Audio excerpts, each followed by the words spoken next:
It's no secret that there's a lot of controversy surrounding the COVID-19 vaccines, and the purpose of today's video is not necessarily to sell you on one of those viewpoints, but rather to shine a light on the extreme nature of those viewpoints. Here we go. The first thing that we need to talk about is what actually leads to this issue. Now, one of the greatest contributors is just the availability of the mass amount of information out there, which makes it hard to discern fact from fiction.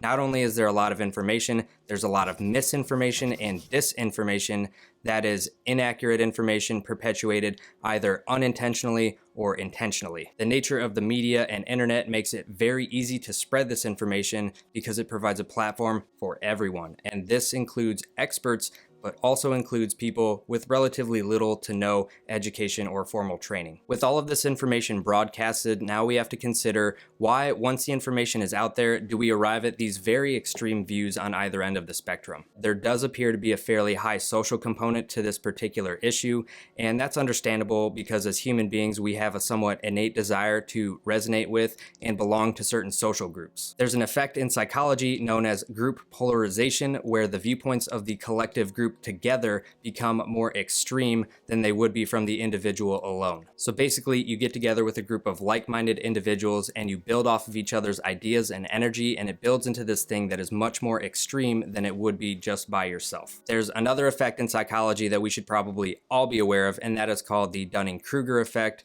where essentially people with very little knowledge wrongfully have very high levels of confidence. To provide an example of the social aspect of this issue, I actually belong to two different groups with generally opposing viewpoints on the COVID vaccine. So I'm a Marine Corps veteran, and just from what I've seen from my fellow military brothers and sisters, they are generally opposed to this vaccine.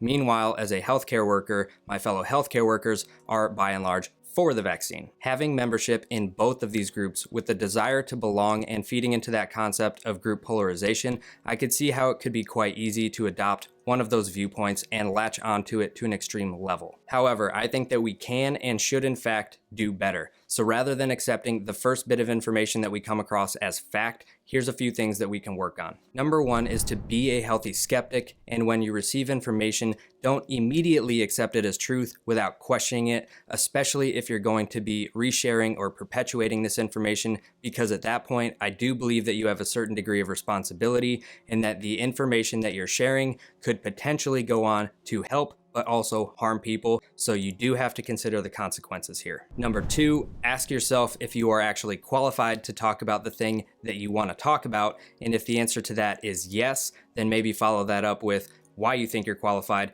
and if the answer to that is no, then maybe just shut up.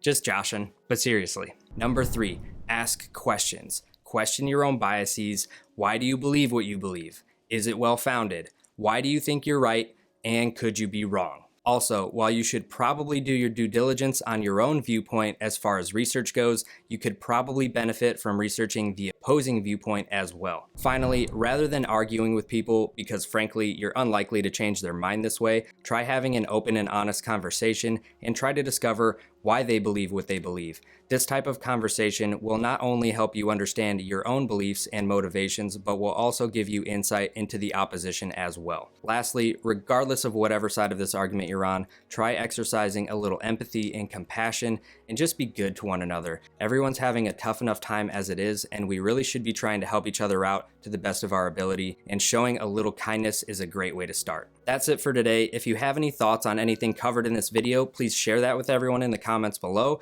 And lastly, I would challenge you to share this with 2 people. Please help spread the message so we can hopefully remove some of this extremism and bring a more friendly environment to these conversations. Thanks for watching, and I'll see you in the next one.